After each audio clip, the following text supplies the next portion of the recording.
Magandang umaga. Una sa lahat, ano ang iyong pangalan, baitang at pangkat? I am Sasha Estil, grade 12 STEM Wisdom.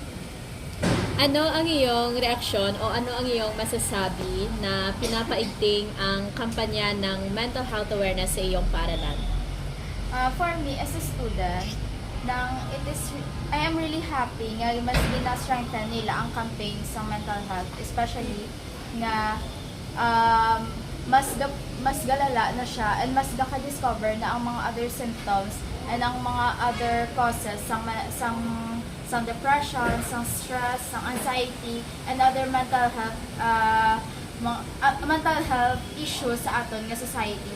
However, I think we still need to strengthen, not just strengthen, but also find other methods or ways how to deal with it, nga hindi lang campaigns, symposiums, and seminars ang ginahatag sa students, but also real actions and actual deliberations kung ano ang dapat himuon sa mga tao nga gaka-experience ng mental health and how to deal with it in a real situation or real scenario.